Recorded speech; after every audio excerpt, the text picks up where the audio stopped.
Magandang umaga po sa lahat ng mga kamading. Ayan, si kamading po ay namasyal dito sa tabing dagat. At atin pong tinitingnan ang alon kung hanggang saan ang abot sa dalampasigan. Ayan po. Medyo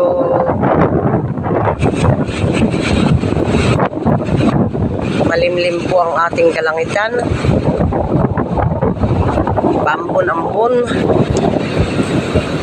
At tayo po ay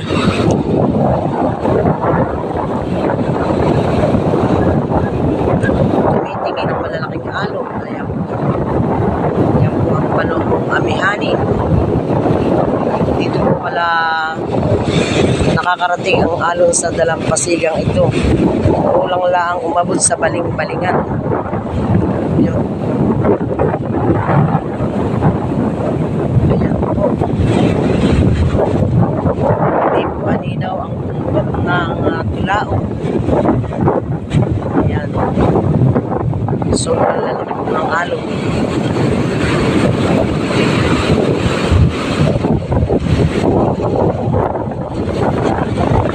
Medyo may silay po ang araw doon sa dakong puntang Barangay Dinahican.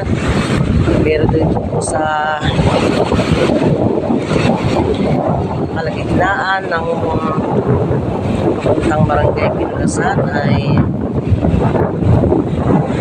makulimlim ang kalangitan. Kaya po, malalaki po ng alon.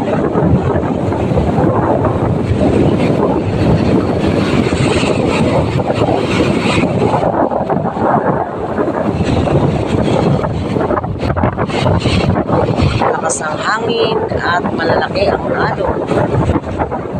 Kaya hindi makapaghanap ang magdaragat. Ayan po. Kasi po sa report ng kabantay dagat ng aking asawa sa Barangay Dinahican po ay may nasirang bangka. Ito po kaputol ay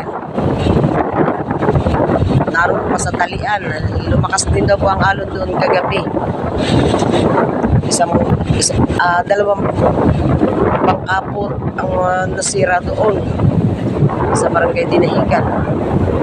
Mismo sa talian po siya nadali. Ayan po.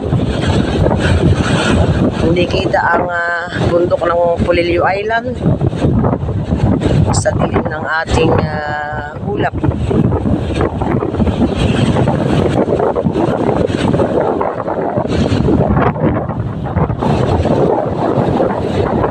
Kasalukuyan po ngayon ang mga bantay dagat ay namamaybay sa Barangay Dinahican at siya po ay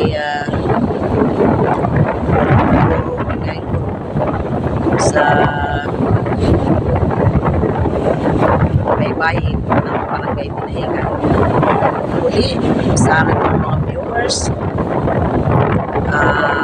like po at share ng aking video. Ingat po tayo palagi. Bawal po ang maglaot sa ganito kalakas na alon. Ingat po tayo palagi. I love you all.